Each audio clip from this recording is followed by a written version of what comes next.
नमस्कार दोस्तों, स्वागत है आपका YouTube चैनल कंपटीशन बॉस पर। मैं हूं नीतीश। दोस्तों, हम सब पढ़ाई कर लेते हैं और उसके बाद कोशिश करते हैं कि हमें जॉब मिल जाए, लेकिन जब भी हम कोई कोर्स करते हैं तो ये भूल जाते हैं कि उस कोर्स से हमें घर बैठे भी इनकम हो सकती है।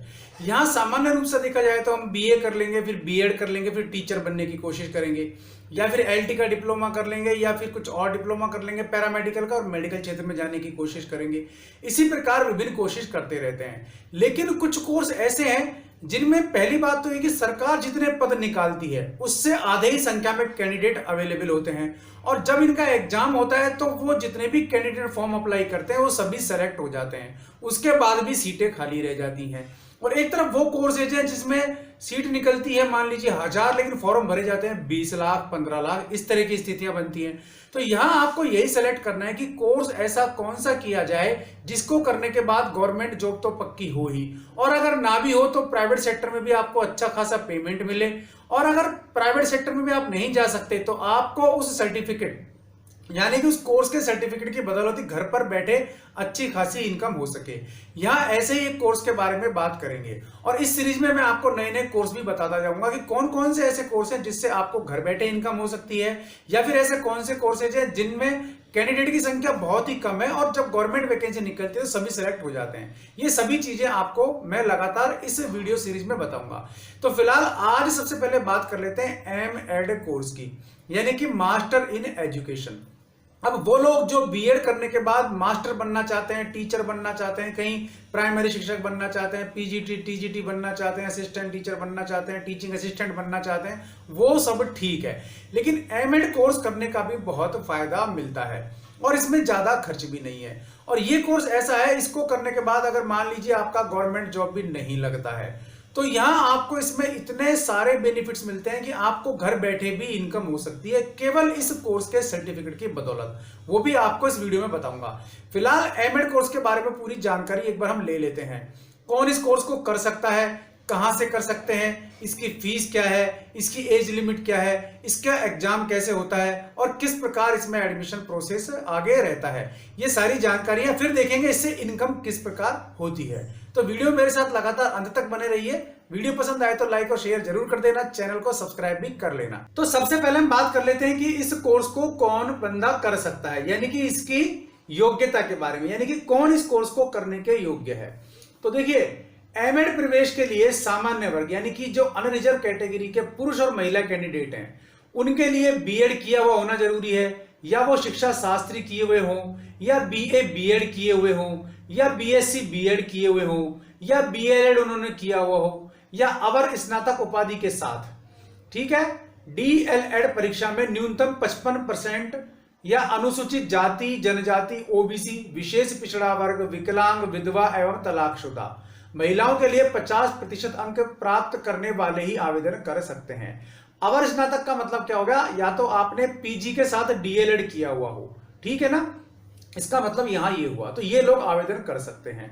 अब वो लोग जो बीएड की परीक्षा में शामिल हो रहे हैं, जो शिक्षा शास्त्री की परीक्षा में शामिल हो रहे हैं, समकक्ष परीक्षाओं में शामिल हो रहे हैं, यानी जिन्होंने ये बीएड शिक्षा शास्त्री इस तरह के कोर्स जिन्होंने किए हुए नहीं है लेकिन जिनका परीक्षा परिणाम आने वाला है, जो इन कोर्सों में अपियर हैं, उन्हें नॉन जुडिशियल स्टाम्प पर 50 रुपए के नॉन जुडिशियल स्टाम्प पर लिख के देना होता है कि जब भी मेरा रिजल्ट आएगा बीएड का, शिक्षा शास्त्री का, डीएलएड का, या बीएससी बीएड का, या बीए बीएड का, तो इसकी अंक तालिका मैं कॉलेज को सबमिट कर दूंगा। किस कॉलेज को, जहां से मैं एम.एड कर रहा हूं। तो इसमें आपको ये शपथ पत्र देना होता है, और अगर आप उसकी अंक तालिका नहीं दे पाते हैं तो फिर आपकी जो भी फीस लगती है वो आपको दे नहीं होगी।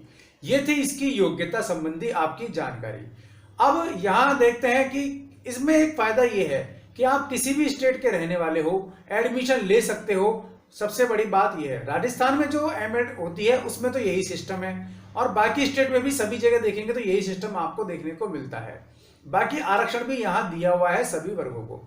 अब बात कर लेते हैं कि जब इसका प्री टेस्ट होगा तो आपको किस प्रकार का इसमें पेपर आएगा। तो इसमें 4 भागों में पेपर बटा हुआ होता है। पहला भाग है इसका शिक्षा के सामाजिक एवं दार्शनिक आधार, यानी कि social and philosophical foundation of education.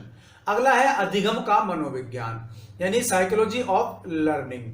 तीसरा टॉपिक है आपका शैक्षिक प्रबंधन, एवं शैक्षिक तकनीकी यानी कि educational management and educational technology.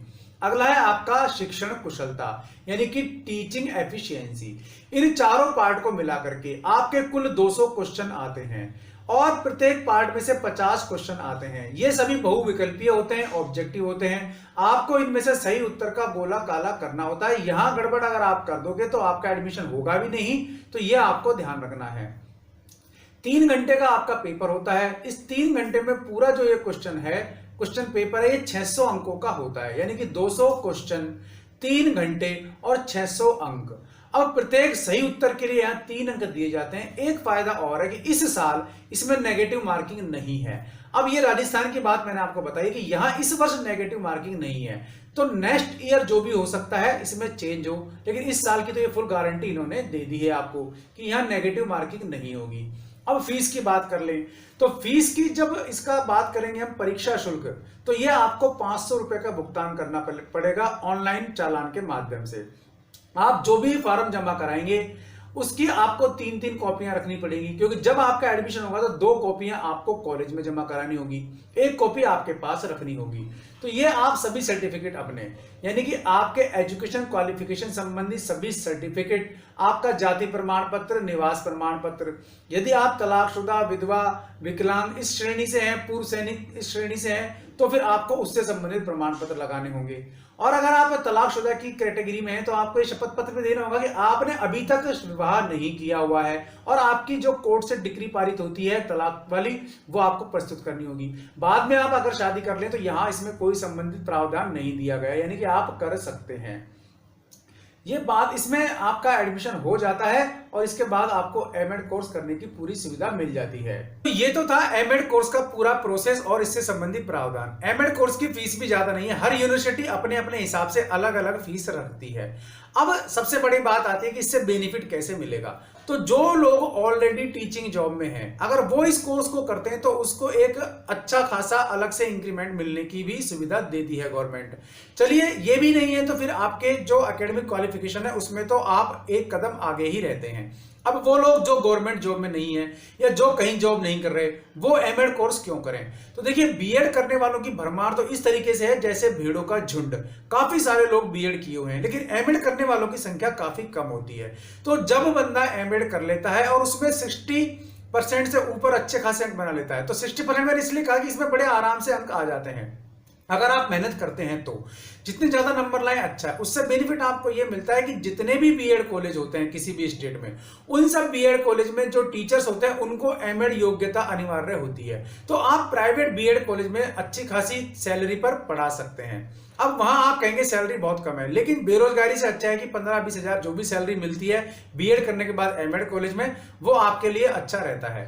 अब ये अलग बात है कि वो साइन यूजीसी के अनुसार सैलरी दी जाएगी इस तरह कराते हैं, लेकिन सैलरी देते हैं जो आपको पता है क्या देते हैं।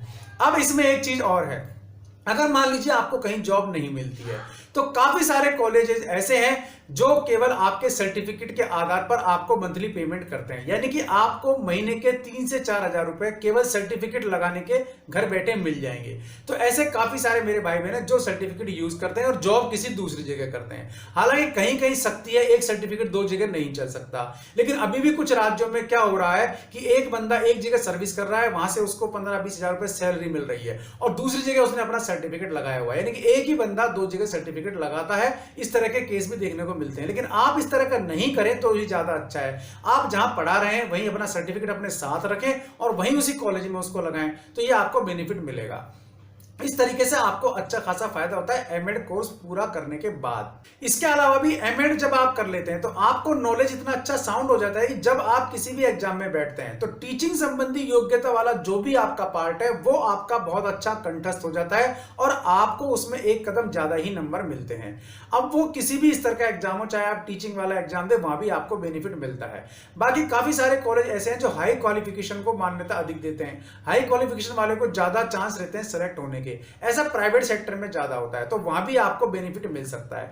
अब आप एमएड किसी भी सेक्शन में कर सकते हैं। ठीक है, तो जो भी आपने बीएड किया हुआ है उसके आधार पे आपको एमएड करनी होगी। एमएड करने के बाद आपको गवर्नमेंट सेक्टर में बेनिफिट मिलेगा। एमएड करने के बाद आप प्राइवेट सेक्टर में बेनिफिट लगा सकते हैं। एमएड करने के बाद अगर आप कहीं जॉब भी नहीं कर रहे तो घर बैठे सर्टिफिकेट लगाकर किसी यूनिवर्सिटी में अपना इनकम का एक छोटा मोटा सोर्स भी आप डेवलप कर सकते हैं। तो ये सारे फायदे आपको एमएड कोर्स करने के बाद मिलते हैं। इस साल की बात करें तो इस साल भी एमएड का एग्जाम आपका होगा और इसके लिए फॉर्म भरे जा रहे हैं। ये संबंधित लिंक अगर आपको ज्यादा जानकारी चाहिए तो वो मैंने यहां वीडियो के डिस्क्रिप्शन में दिया हुआ है। आप वहां से इसकी पूरी डिटेल देख सकते हैं, चेक कर सकते हैं। इस कोर्स के बारे में पूरी जानकारी आप ले सकते हैं। अब इसके अलावा अगर आपको जानकारी चाहिए तो आप कमेंट करिए। कमेंट में मैं आपको मैक्सिमम जानकारी देने की कोशिश करूंगा और आपके हर सवाल का समाधान करने की कोशिश भी करूंगा। वीडियो पसंद आए तो फिर वही रिक्वेस्ट करूंगा, आप वीडियो को लाइक करें, दोस्तों में शेयर भी करें ताकि उन तक भी इस कोर्स के बारे में जानकारी पहुंचे। चैनल पसंद आए तो सब्सक्राइब कर लें, बेल आइकन दबा दें ताकि आपको वीडियोस के नोटिफिकेशन लगातार मिलते रहें। आज के लिए इस वीडियो में बस इतना ही। ऐसे किसी यूजफुल वीडियो में मैं आपको फिर मिलूंगा किसी नए ऐसे ही बेहतरीन कोर्स के साथ। तब तक के लिए नमस्कार।